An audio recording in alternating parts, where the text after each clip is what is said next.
Jésus-Christ est le même hier, aujourd'hui et éternellement. Hébreux chapitre 13, verset 8. Lettre circulaire, mai 2010.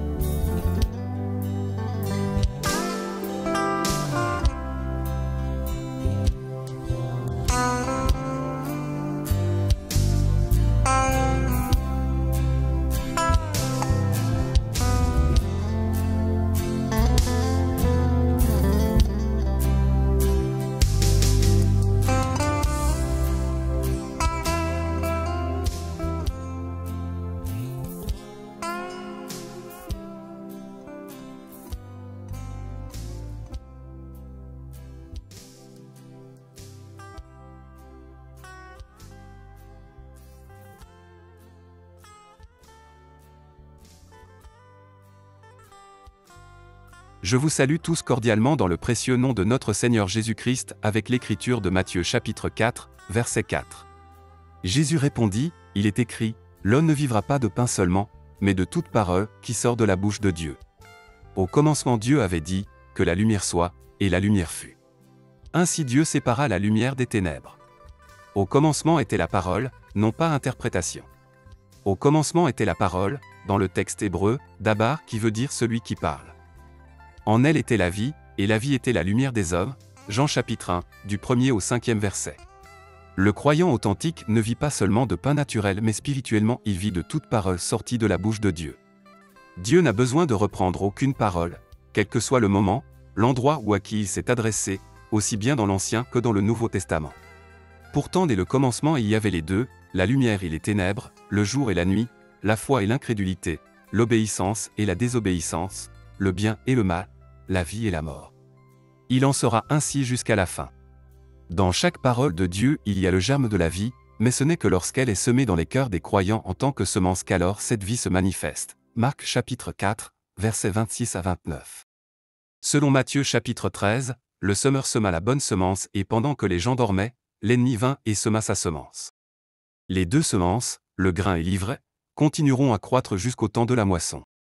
Le Seigneur lui-même expliqua la parabole. Il leur répondit, celui qui sème la bonne semence, c'est le Fils de l'homme, le champ, c'est le monde, la bonne semence, ce sont les fils du royaume, l'ivraie, ce sont les fils du malin, l'ennemi qui l'a semé, c'est le diable, la moisson, c'est la fin du monde, les moissonneurs, ce sont les anges, versets 37 à 39. L'ennemi sème l'interprétation après que le semeur a semé la parole, Marc chapitre 4, verset 14, Luc chapitre 8, verset 11. Une des semences est vérité et l'autre est mensonge et duperie. D'abord Moïse apporta la vraie parole de Dieu car Dieu s'était souvenu de la promesse qu'il avait faite à Abraham. Genèse chapitre 15, verset 13. Ensuite Balaam apparut sur la scène dans le but d'égarer le peuple de Dieu, Nombre chapitre 22 à 24. D'abord Christ, le prophète promis, vint sur la scène, Deutéronome chapitre 18, verset 18, Actes chapitre 3, verset 22 à 23, Actes chapitre 7, versets 37 à 38, il sema la parole et ensuite apparut l'Antéchrist et le faux prophète. 1 Jean chapitre 2, verset 18, Apocalypse chapitre 16, verset 13, qui sema les interprétations. Les faux Christ, c'est-à-dire les faux oins, font encore la même chose aujourd'hui. Ils peuvent même mettre en avant des miracles sur lesquels ils s'appuient pour s'affirmer, Matthieu chapitre 7, verset 21 à 23. Par conséquent, même les élus doivent être vigilants afin de ne pas être séduits, Matthieu chapitre 24, verset 24.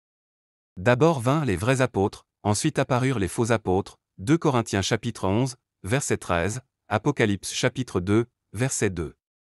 D'abord les apôtres mandatés par le Seigneur proclamèrent la véritable doctrine, Actes chapitre 2, verset 42, Éphésiens chapitre 2, verset 20. Après cela les faux apôtres introduisirent des doctrines pernicieuses, 2 Corinthiens chapitre 11, du 1er au 13e verset, 2 Pierre chapitre 2, verset 1. D'abord frère Branham vint sur la scène en tant qu'évangéliste, ensuite suivirent les nombreux évangélistes de guérison autoproclamés qui prêchèrent un évangile de prospérité au peuple, et tous sans exception bâtirent leurs empires prospères à coups de millions de dollars. Qu'arrive-t-il en notre temps? Qu'est-ce qui s'accomplit maintenant conformément au plan du salut de Dieu? Qui est venu en premier en vertu d'un appel divin pour apporter le message de la parole jusqu'aux extrémités de la terre? Qui apparut plus tard de son propre gré et répand depuis lors des doctrines étrangères et pernicieuses sous le couvert de « révélation spéciale », dans le seul but d'attirer des disciples à sa suite. Les chapitres 24 et 25 de Matthieu sont très importants également pour l'Église en regard à la dernière période du temps avant le retour de Christ. Premièrement, le Seigneur fidèle répond à toutes les questions principales et ensuite il donne l'avertissement. Prenez garde que personne ne vous séduise. Il parle des guerres, des tremblements de terre et des faux prophètes et ensuite il touche le point essentiel. Cette bonne nouvelle du royaume sera prêchée dans le monde entier, pour servir de témoignage à toutes les nations. Alors viendra la fin, Matthieu chapitre 24, verset 14. Ceci ne s'est pas réalisé du temps de Luther ou de Wesley où il y a 100 ans. Cela s'accomplit maintenant et nous pouvons l'expérimenter. Le plein évangile contenant toutes les promesses est en train d'être prêché à toutes les nations au travers du dernier message, aux uns comme témoignage et aux autres en tant qu'appel à sortir. 2 Corinthiens chapitre 6, versets 14 à 18. Il s'agit de l'évangile éternel, Apocalypse chapitre 14, verset 6, tel qu'il fut au commencement. Chaque enfant de Dieu croit et vit de toute parole et est particulièrement reconnaissant pour l'accomplissement des promesses dans notre temps. Ensuite le Seigneur continue et décrit les événements qui s'accompliront jusqu'à la venue du Fils de l'homme et jusqu'à la grande tribulation et même plus loin encore. Mais de nouveau quelque chose de très important suit, instruisez-vous par une comparaison tirée du figuier. Dès que ses branches deviennent tendres, et que les feuilles poussent, vous connaissez que l'été est proche. De même, quand vous verrez toutes ces choses, sachez que le Fils de l'homme est proche, à la porte. Matthieu chapitre 24, versets 32 à 33. Selon Osée chapitre 9, verset 10, Israël est comparé au figuier. Dans Luc chapitre 21, verset 24, le Seigneur avait prédit ce qui leur arriverait. Ils tomberont sous le tranchant de l'épée, ils seront emmenés captifs parmi toutes les nations, et Jérusalem sera foulée aux pieds par les nations, jusqu'à ce que les temps des nations soient accomplis. Longtemps déjà les promesses suivantes avaient été données, je te rassemblerai tout entier, ô Jacob. Je rassemblerai les restes d'Israël, je les réunirai comme les brebis d'une bergerie, comme le troupeau dans son pâturage. Il y aura un grand bruit d'hommes. Michée chapitre 2, verset 12. Vous habiterez le pays que j'ai donné à vos pères, vous serez mon peuple, et je serai votre Dieu. Ézéchiel chapitre 36, verset 28. L'Éternel possédera Juda comme sa part dans la terre sainte, et il choisira encore Jérusalem. Zacharie chapitre 2, verset 12. Le Seigneur dit aux siens, de même, quand vous verrez ces choses arriver, sachez que le royaume de Dieu est proche. Luc chapitre 21, verset 31. Amen. Le rassemblement des 12 tribus d'Israël venant de toutes les nations n'est pas seulement un signe parmi tant d'autres mais il est le signe du retour imminent de Christ. Dans Matthieu 24, versets 39 à 41, le Seigneur parle alors de l'enlèvement, lorsque 2 seront au champ, 2 qui moudront à la meule, 2 qui seront au lit, l'un sera pris et l'autre laissé. Il donne le conseil suivant, c'est pourquoi, vous aussi, tenez-vous prêts, car le Fils de l'homme viendra à l'heure où vous n'y penserez pas. Verset 44.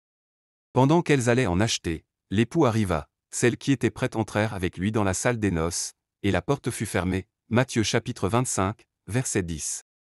Dans Matthieu chapitre 24, versets 45 à 47, notre Seigneur a prédit par une parabole ce qui doit arriver avec les gens de sa maison avant que s'accomplisse le chapitre 25 qui parle de la venue de l'époux.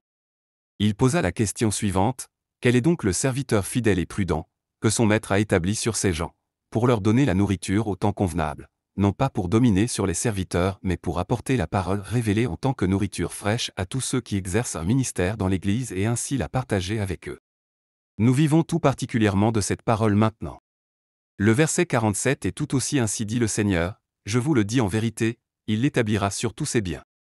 Il s'agit de la restauration complète et de la parfaite introduction en tout le conseil de Dieu. Tous les mystères cachés ont été révélés au travers du message biblique du temps de la fin.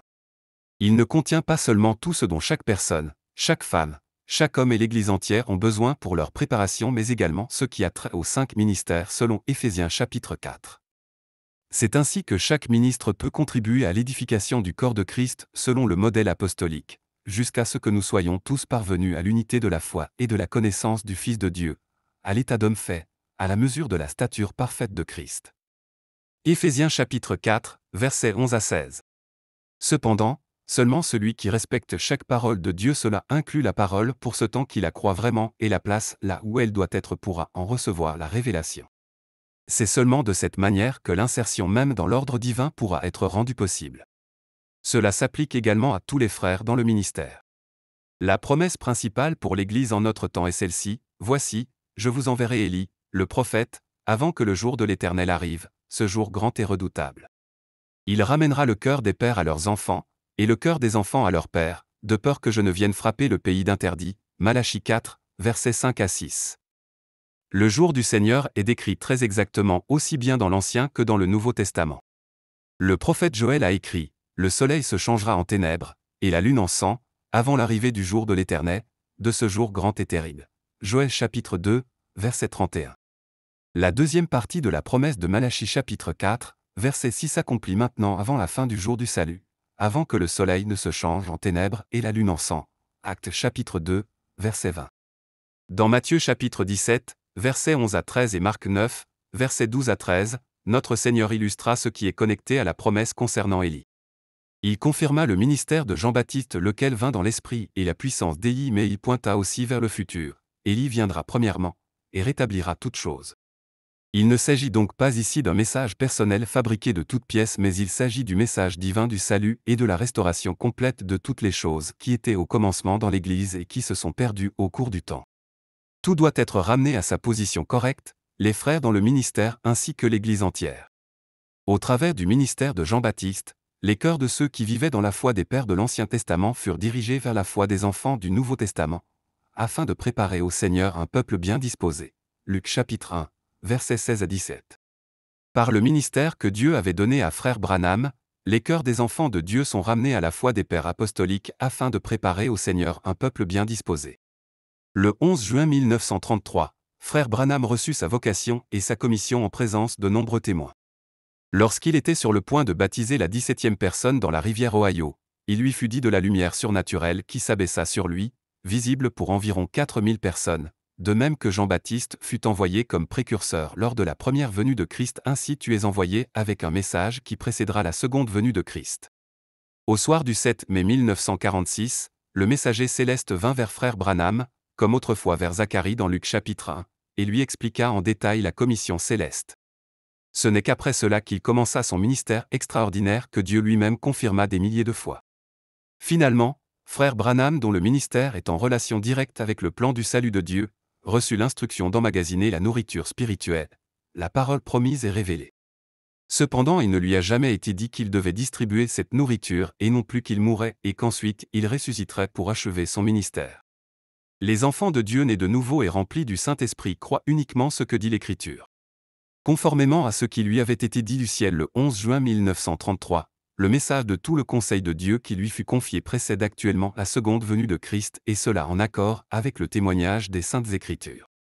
Actes chapitre 3, verset 21 est également ainsi dit le Seigneur et doit s'accomplir avant le retour de Christ, que le ciel doit recevoir jusqu'au temps du rétablissement de toutes choses, dont Dieu a parlé anciennement par la bouche de ses saints prophètes. Par le message confié à frère Branham, tout ce qui fut perdu dans l'Église de Christ nous a été restauré par sa grâce. La parole révélée a atteint les extrémités de la terre.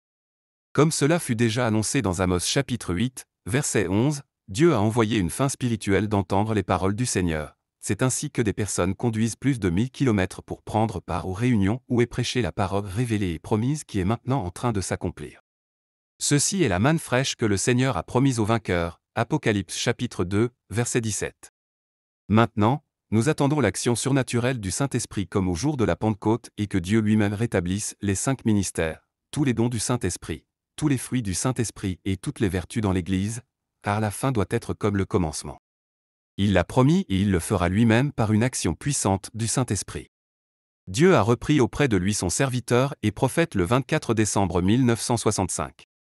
Je dis la chose suivante afin que ceux qui doivent remplir leur coupe de péché puissent le faire maintenant et que tous ceux qui sont prédestinés à croire chaque parole puissent se réjouir de tout leur cœur. Frère Branham m'avait dit, le 11 juin 1958 à Dallas au Texas, en tant que prophète en présence de témoins, frère Frank, tu retourneras en Allemagne avec ce message. Frère Branham m'avait dit, le 3 décembre 1962, en tant que prophète en présence des mêmes témoins, attends pour la distribution de la nourriture jusqu'à ce que tu reçoives le reste de la nourriture. Le soir du 11 avril 1966, le jour des funérailles de frère Branham, l'Esprit me parla de la même manière qu'il parla à Philippe dans Actes chapitre 8, verset 29. Maintenant ton temps est arrivé pour distribuer la nourriture et aller de ville en ville pour prêcher la parole de Dieu. J'ai obéi à l'appel divin dès le premier jour et je peux dire comme l'apôtre Paul, mais, grâce au secours de Dieu, j'ai subsisté jusqu'à ce jour. rendant témoignage devant les petits et les grands, sans m'écarter en rien de ce que les prophètes et Moïse ont déclaré devoir arriver. Actes chapitre 26, verset 22. L'appel qui m'a été fait avec une voix de commandement est aussi ainsi dit le Seigneur, mon serviteur je t'ai établi selon Matthieu 24, versets 45 à 47 pour distribuer la nourriture. Cela est aussi vrai que Jean chapitre 3, verset 16. Je n'ai certainement pas inventé ces expériences à un moment donné car elles sont connues de vous tous au travers des lettres circulaires datant des années 60 et 70. Tout au long de ces 44 années depuis le départ de frère Branham, j'ai exécuté dans plus de 150 pays le mandat que le Seigneur éternellement fidèle m'a donné avant le lever du soleil, le 2 avril 1962. Comme Joseph dans l'Ancien Testament avait rempli les greniers avec de la nourriture naturelle, moi de même j'ai eu exactement cette année, c'est-à-dire de la fin 1958 jusqu'à la fin 1965, pour remplir de nourriture spirituelle la maison de provision, Malachie chapitre 3, versets 6 à 10, et je puis encore la distribuer. Chaque prédication qu'apportait frère Branham m'était directement envoyée. Frère Branham personnellement m'avait envoyé vers Léo Mercier, qui était responsable des enregistrements, afin que les bandes me soient envoyées par courrier. Ainsi ce ne fut pas seulement à Jeffersonville mais aussi ici que la même nourriture spirituelle fut emmagasinée selon les directives du Seigneur. Nous ne vivons pas dans le passé des années 40, 50 ou 60. Nous ne décorons pas non plus le tombeau du prophète. Nous vivons maintenant de chaque parole dans la présence de Dieu et nous avons reçu par sa grâce la connexion à la dernière action de Dieu. Jusqu'à ce jour jamais un vrai prophète n'est devenu un faux, jamais la vérité ne s'est changée en mensonge. Jamais un vrai et fidèle serviteur n'est devenu un faux et méchant. Avec Dieu tout est dans un ordre parfait, la lumière et les ténèbres sont séparées tout comme la vérité et le mensonge. Chaque semence se reproduit selon son espèce et, vous les reconnaîtrez à leurs fruits. Celui qui est né de Dieu croit chaque parole, chaque promesse et tous ceux qui sortent à la rencontre de l'époux, en tant que vierge sage, ne se souillent pas avec des doctrines antibibliques car ils constituent l'épouse qui est lavée dans le sang de l'agneau, sanctifié dans la parole de la vérité et scellé du Saint-Esprit pour le jour de la rédemption.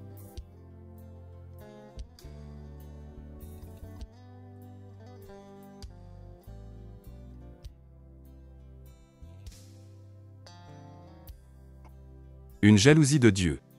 Car je suis jaloux de vous d'une jalousie de Dieu, parce que je vous ai fiancé à un seul époux, pour vous présenter à Christ comme une vierge pure. Toutefois, de même que le serpent séduisit Ève par sa ruse, je crains que vos pensées ne se corrompent et ne se détournent de la simplicité à l'égard de Christ. 2 Corinthiens chapitre 11, versets 2 à 3. Cela fut aussi la préoccupation principale de frère Branham, qui vit dans le paradis la multitude des rachetés tous habillés en blanc. Je puis dire que c'est aussi ma préoccupation, maintenant que nous sommes plus proches du retour de l'époux céleste et notamment depuis que je fus ravi en dehors de mon corps en janvier 1981 et que j'expérimentais l'enlèvement avec la grande multitude où tous étaient jeunes et habillés en blanc. Paul craignait que Satan qui sait s'adapter à toute situation ne vienne avec ruse comme un serpent au poison mortel, déguisé en ange de lumière, afin d'envoûter l'Église des croyants. Cette crainte était légitime car Satan était déjà apparu au temps de Job lorsque les fils de Dieu étaient rassemblés au ciel. Job chapitre 1, verset 6. Chose étonnante, il revint même directement au prochain rassemblement des anges, Job chapitre 2, verset 1. Après la première visite, la destruction de tout ce que Job possédait eut lieu et après la seconde visite, l'attaque de Satan fut dirigée sur Job lui-même. Quelle que soit la manière, l'endroit ou le moment, lorsque Satan se fait voir et entendre dans une réunion, la suite n'est que destruction. La séduction d'Ève arriva par la torsion d'une parole que le Seigneur notre Dieu avait dite à Adam. Satan commença avec la phrase « Dieu a-t-il réellement dit ?» Il sema le doute sur ce que Dieu avait dit afin de rendre son mensonge crédible. Le serpent ancien pouvait même avoir dit à Ève « L'as-tu entendu ? Étais-tu présente ? Sais-tu si cela est vrai ? » Au temps de Moïse il pouvait avoir dit à Corée « Étais-tu présent lorsque Moïse fut appelé ? Étais-tu avec lui sur la montagne lorsque Dieu lui a parlé ? Aux contempteurs du temps des apôtres il pouvait avoir dit « Étiez-vous présent lorsque Paul fut appelé ? Avez-vous entendu la voix venant du ciel ? » À ceux qui doutent en notre temps il aurait pu dire « Étiez-vous là lorsque la lumière descendit en juin 1933 ? Avez-vous entendu ce que l'ange du Seigneur a dit à frère Branham le 7 mai 1946 ?» Satan sème toujours le doute comme il le fit avec Ève en disant « Est-ce que le Seigneur lui a vraiment parlé ? Étais-tu là le 2 avril 1962 ? L'as-tu entendu ? Étais-tu présent le 3 décembre 1962 ? Est-ce que le prophète a vraiment dit cela ? L'as-tu entendu ? Était-tu là en juillet 1976 lorsque le Seigneur ordonna de lui consacrer le terrain adjacent et d'y construire? Ou en septembre 1976 lorsqu'il était question de la nourriture? Ou lorsque le Seigneur dit à Marseille, je cite, « Mon serviteur, lève-toi et lis 2 Timothée chapitre 4, fin de citation, en rapport avec les 7 tonnerres, ainsi que toutes les autres fois. Satan séduit toujours de la même manière mettant en question ce que Dieu a dit et amenant ainsi les gens sous son influence. Il fut dit explicitement à frère Branham, si tu parviens à faire en sorte que les gens croient en toi. L'ennemi sème toujours le doute sur ce que Dieu a dit et ordonné. L'incrédulité est suivie du péché et c'est le dépassement de la ligne. Ce qui s'ensuit est l'inimitié entre les deux semences comme cela fut déjà dans le jardin d'Éden. Les uns croient Dieu et s'en tiennent à ce qu'il a dit et les autres se laissent dominer par les doutes et pêchent en se moquant du mandat divin, par conséquent contre le Saint-Esprit qui conduit dans toute la vérité. Cependant, ce que le Seigneur lui-même a dit demeure valable. En vérité, je vous le dis, celui qui reçoit celui que j'aurai envoyé me reçoit, et celui qui me reçoit, reçoit celui qui m'a envoyé. Jean chapitre 13, verset 20. S'il n'y avait pas eu la chute au commencement dans le jardin d'Éden, alors le plan du salut de Dieu conçu depuis l'éternité ne se serait pas accompli. S'il n'y avait pas eu ici dans l'église locale, d'où le mandat direct est exécuté, la terrible séduction en mai 1979, nul n'aurait eu la pensée que l'ordre divin devait être restauré. Satan est le séducteur du monde entier, mais en relation avec l'enlèvement du Fils mâle, il est appelé l'accusateur des frères, qui sera finalement précipité. Apocalypse chapitre 12, verset 10. Nous devons veiller à ce que nous ne tombions pas sous l'influence de l'accusateur des frères mais qu'à cet égard aussi nous nous placions du côté de Dieu et de sa parole pour dire avec Paul, qui accusera les élus de Dieu, Romains chapitre 8, verset 33. C'est ce que Satan essaie de faire ainsi que ceux qui sont sous son influence. Satan se tient maintenant devant l'Église afin d'empêcher la naissance du Fils mâle. Mais Dieu a connecté la tâche la plus importante, en l'occurrence l'appel à sortir et la préparation de l'Église épouse, au ministère du prophète. Maintenant, tout dans l'Église est en train d'être rétabli dans l'état original.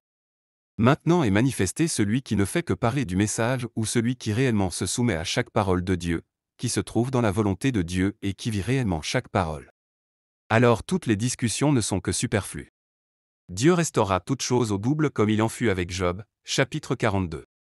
Comme c'est écrit dans Jacques chapitre 5, versets 7 à 11, en relation avec le retour de Christ, les pluies de la première et de l'arrière-saison tomberont avant la venue du Seigneur et c'est alors que s'accomplira également ce qui a été promis dans Joël chapitre 2, versets 23 à 24, et vous, enfants de Sion, soyez dans l'allégresse et réjouissez-vous en l'Éternel, votre Dieu, car il vous donnera la pluie en son temps, il vous enverra la pluie de la première et de l'arrière-saison, comme autrefois. Les airs se rempliront de blé, et les cuves regorgeront de mou et d'huile. Il est remarquable de voir que frère Branham avait parlé de ce sujet à Zurich en Suisse et aussi à Karlsruhe en Allemagne en 1955. Comme frère Branham le souligna, celui qui ne peut pas dire d'un cœur pur comme le Seigneur, notre Rédempteur a dit, « Ma nourriture est de faire la volonté de celui qui m'a envoyé, et d'accomplir son œuvre. » Jean chapitre 4, verset 34, n'a pas encore compris de quoi il s'agit réellement. Il n'est pas suffisant de parler du message, du messager, de la nourriture et de la parole révélée. Maintenant que la table du Seigneur est si richement préparée, comme jamais auparavant en face de nos ennemis qui nous raillent, nous devons faire la volonté de Dieu par la vertu de la nourriture spirituelle, afin qu'il puisse achever son œuvre. Que celui qui a des oreilles entende ce que l'Esprit dit maintenant aux églises. Chacun devrait être capable de dire avec un cœur pur, non pas ma volonté mais que ta volonté soit faite. La parfaite volonté de l'époux céleste sera faite maintenant dans son épouse et une vierge pure sera présentée à Christ. Amen. Il vous a maintenant réconcilié par sa mort dans le corps de sa chair, pour vous faire paraître devant lui saint, irrépréhensible et sans reproche. Colossiens chapitre 1, versets 21 à 22.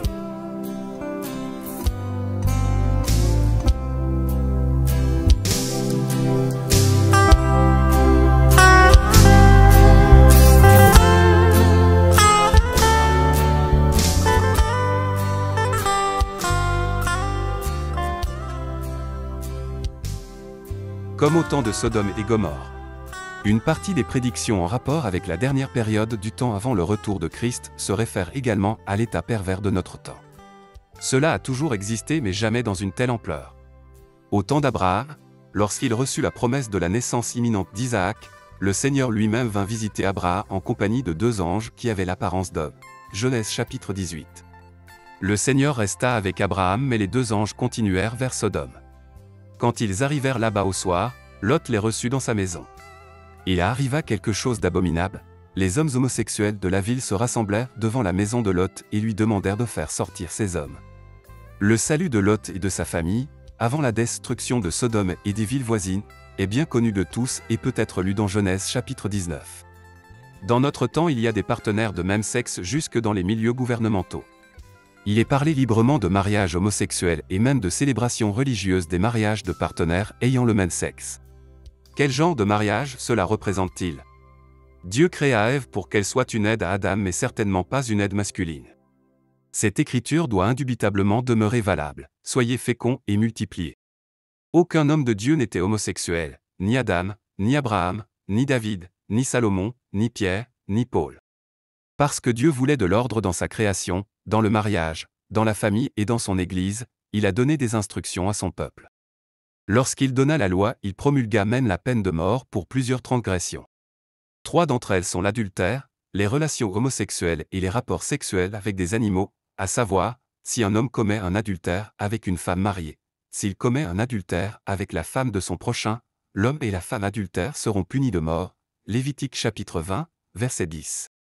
Si un homme couche avec un homme comme on couche avec une femme, ils ont fait tous deux une chose abominable. Ils seront punis de mort, leur sang retombera sur eux. Verset 13. Si un homme couche avec une bête, il sera puni de mort, et vous tuerez la bête. Si une femme s'approche d'une bête, pour se prostituer à elle, tu tueras la femme et la bête, elles seront mises à mort, leur sang retombera sur elles. Versets 15 à 16.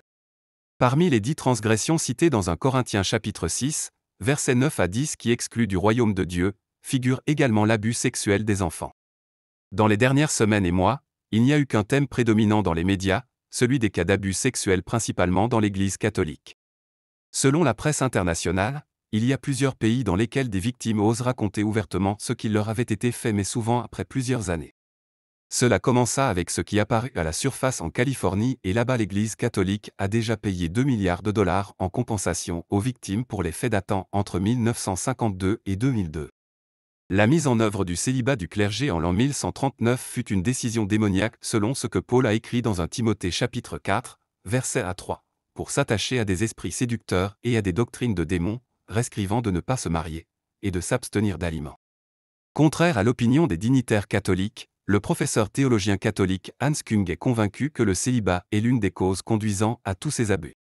Il n'existe aucun frère en Christ qui soit homosexuel, qui abuse des enfants, qui prend la femme d'un autre se rendant ainsi coupable d'adultère ou même qui ait des rapports sexuels avec des animaux. Cela pourrait avoir été le cas à l'état d'incroyant, soit pour l'homme soit pour la femme, mais certainement plus maintenant. L'ampleur des choses qui se font dans le monde incroyant est un signe caractéristique du retour imminent de Christ. Dans Romains chapitre 1, versets 18 à 32, Paul, l'homme de Dieu, a parlé d'une manière tranchante sur ce sujet tout en le considérant du point de vue biblique. La colère de Dieu se révèle du ciel contre toute impiété et toute injustice des hommes qui retiennent injustement la vérité captive. C'est pourquoi Dieu les a livrés à l'impureté, selon les convoitises de leur cœur, en sorte qu'ils déshonorent eux-mêmes leur propre corps. C'est pourquoi Dieu les a livrés à des passions infâmes, car leurs femmes ont changé l'usage naturel en celui qui est contre nature, et de même les hommes, abandonnant l'usage naturel de la femme, se sont enflammés dans leurs désirs les uns pour les autres, commettant homme avec homme des choses infâmes, et recevant en eux-mêmes le salaire que méritait leur égarement. Et bien qu'ils connaissent le jugement de Dieu, déclarant dignes de mort ceux qui commettent de telles choses, non seulement ils les font, mais ils approuvent ceux qui les font. Comme il en fut au jour de Noé et au temps de Sodome, nous ne pourrons pas changer la situation actuelle. De même les guerres et les tremblements de terre vont continuer à s'intensifier jusqu'au plus grand tremblement de terre de la faille de San Andreas en Californie que frère Branham a prédit. L'éruption volcanique en Islande suivie des conséquences dévastatrices particulièrement pour le trafic aérien vous indique aussi ce qui peut arriver d'un jour à l'autre. Tout ceci a été prédit par notre Seigneur pour le temps de la fin et par cela nous pouvons reconnaître le temps et l'heure et ainsi travailler pour notre salut avec crainte et tremblement en levant nos têtes car notre rédemption approche.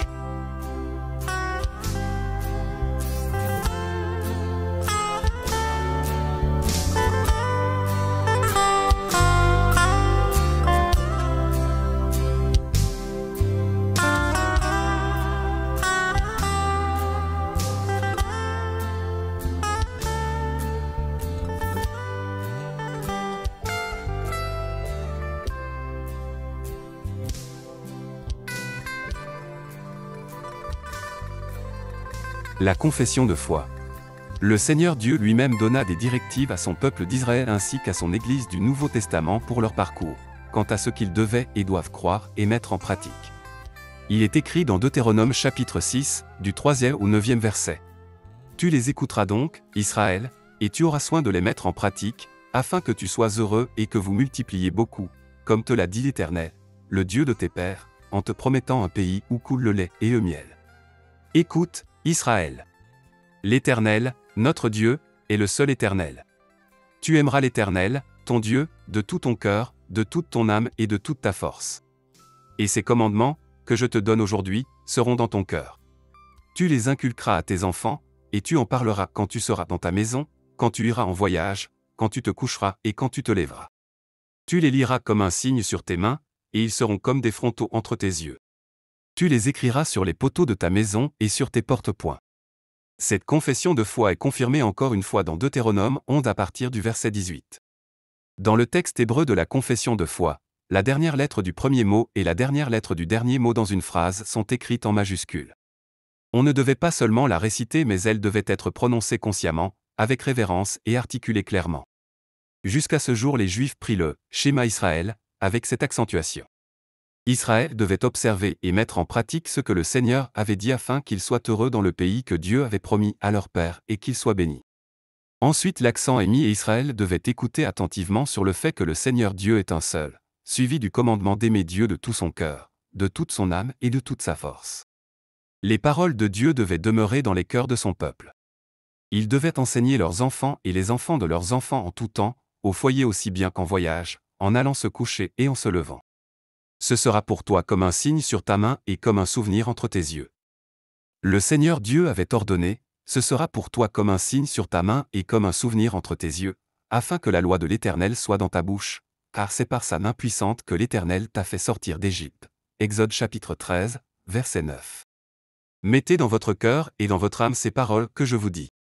Vous les lirez comme un signe sur vos mains, et elles seront comme des frontaux entre vos yeux. Deutéronome chapitre 11, verset 18. Celui qui va dans les pièces réservées à la prière au mur des lamentations à Jérusalem peut voir comment les hommes ont littéralement attaché sur leurs mains et sur leur front la confession de foi avec des lanières en cuir.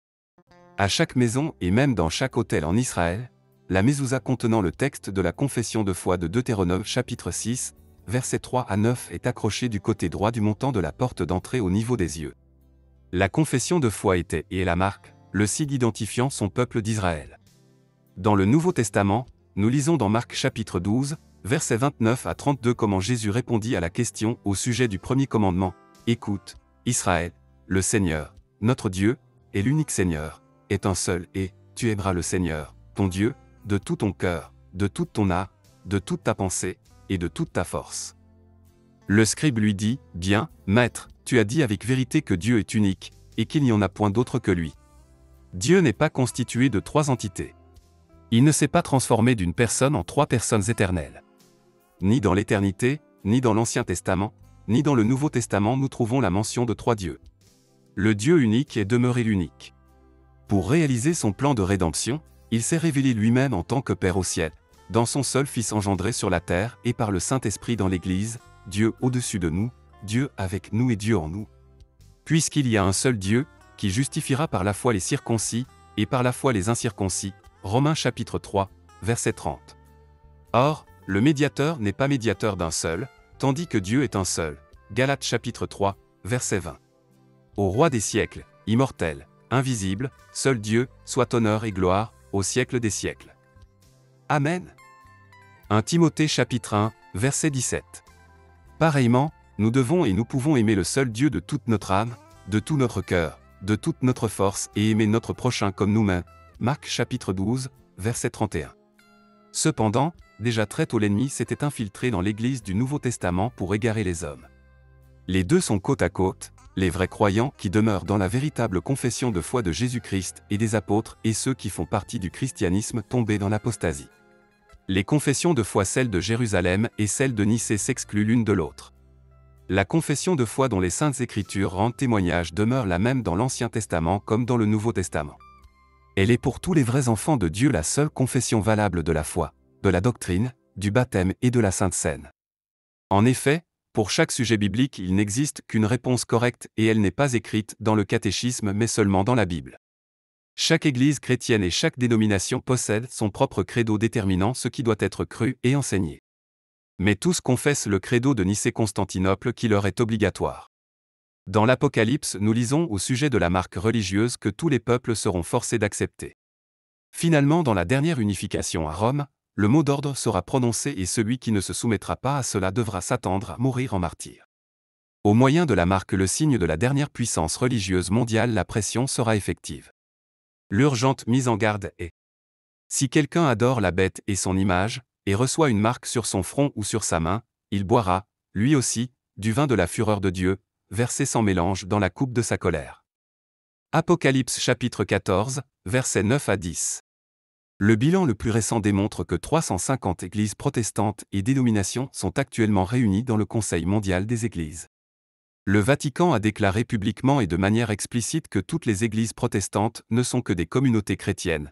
La seule Église de Christ est l'Église catholique par laquelle et dans laquelle tous reçoivent le plein salut de Dieu.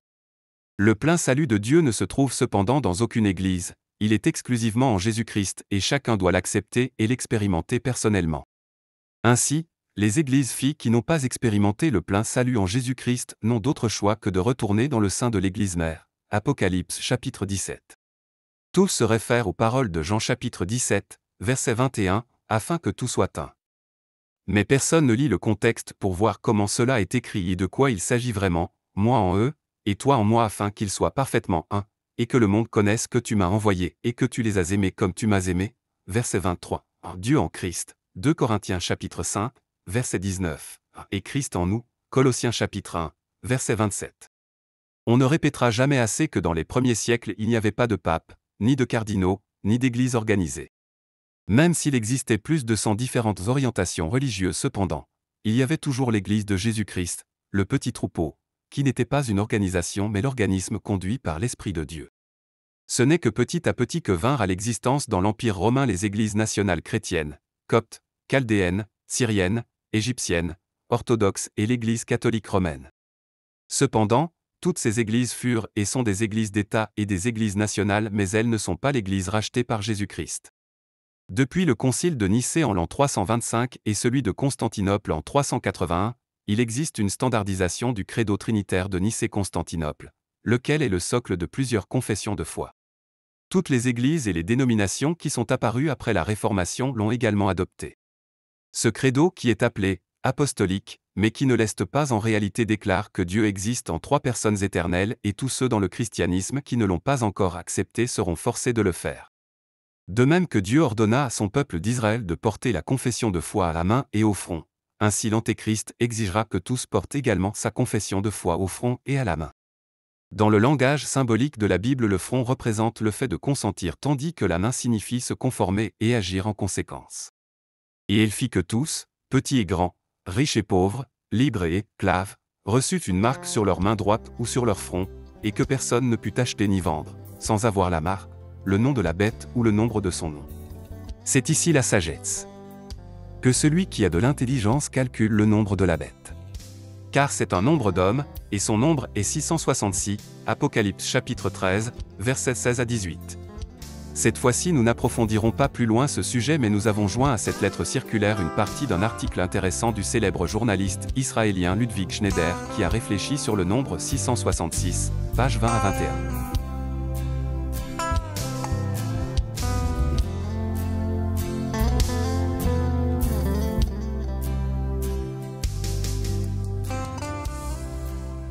Et jusqu'aux extrémités de la terre. Actes chapitre 1, verset 8. Des frères et sœurs de 14 pays d'Europe et même de l'Asie et de l'Afrique sont venus pour recevoir la nourriture fraîche de la parole de Dieu lors des réunions ici au centre missionnaire de Krefeld le premier week-end du mois d'avril. En plus des 900 croyants qui étaient réunis ici, il y eut plus de 600 connexions directes sur Internet provenant de 49 pays. De cette manière, les gens d'une extrémité de la terre à une autre ont pu suivre les prédications traduites directement en 12 langues. Effectivement, le dernier message est maintenant en train d'être prêché à tous les peuples et à toutes les nations, et nous voyons aujourd'hui cette écriture accomplie devant nos yeux. En février 1965, Frère Branham se réjouissait que la communication téléphonique eût été rendue possible et que le peuple pouvait écouter ses prédications dans le monde entier. Que dirait-il aujourd'hui quant à toutes ces nouvelles possibilités techniques? Il se serait certainement réjoui de tout son cœur. Ce dont nous sommes témoins aujourd'hui est unique et grandiose. Dieu lui-même a permis que son message biblique puisse atteindre même les coins les plus reculés de la terre, dans plusieurs langues, par le moyen de la technologie moderne. À lui seul soit la gloire et la louange pour cela. Les prédications de chaque premier week-end du mois sont envoyées régulièrement en 12 langues, dont un ensemble de 4968 DVD, 618 CD, 1942 cassettes audio et 180 cassettes VHS. À vous tous qui soutenez par vos prières et vos dons cette œuvre qui est exécutée sous le mandat direct du Seigneur, je dis merci de tout mon cœur. Que Dieu vous le récompense.